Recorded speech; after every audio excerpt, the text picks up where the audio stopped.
Thermal cameras used to be strictly pro territory. We're talking as in FLIR, as in Hikmicro top tier, UNI-T, as in setups, 300, 500, sometimes $1,000 just to get started.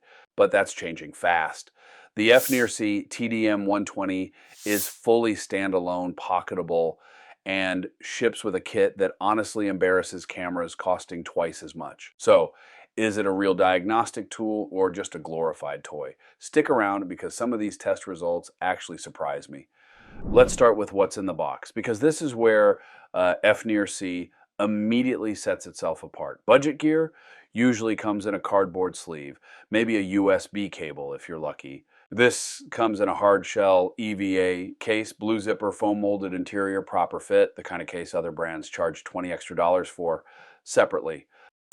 And this got me. They throw in a 32 gigabyte Kingston Canvas Select Plus micro SD card. That's a name brand card, not some no label chip from a mystery factory. By our resolution, that's infrared, is 120 by 90 pixels. The display is a 2.8 inch touchscreen. Responsive, not laggy. Battery is 1500 milliamp hours, charged over USB-C. And there's a standard 1/4 inch tripod thread on the bottom. Boot time is about 5 seconds. The interface is clean, touch responsive.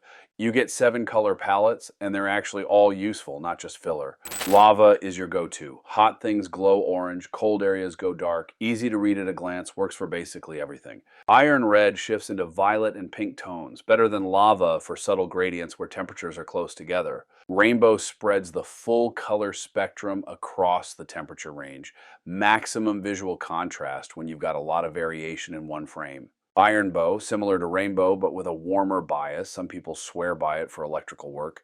White hot is the tactical standard. Hot is white, cold is black. Best for fine detail work and the sharpest looking image overall. Black hot inverts the logic. Hot goes dark, cold goes bright. Sounds backwards, but your eye sometimes catches dark shapes faster depending on the environment. And Arctic flips into cool blues and purples for the background with warm spots lighting up in yellow and green.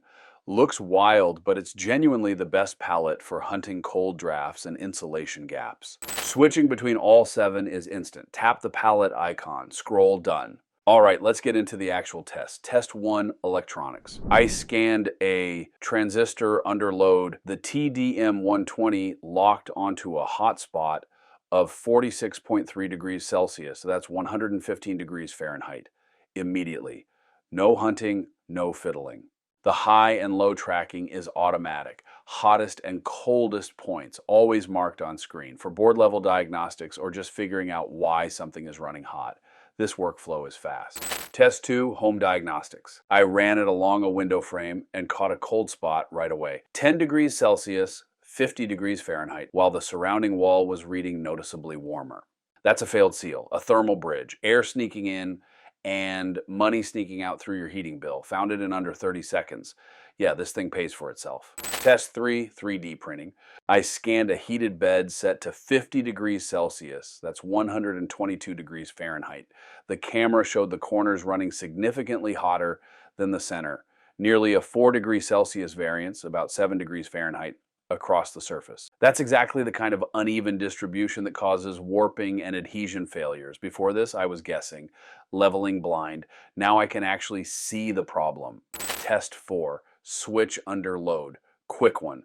I scanned a wall switch that had been running for a while, hotspot, 34 degrees Celsius, 93.2 Fahrenheit, against a background of just 10 degrees Celsius, 50 Fahrenheit.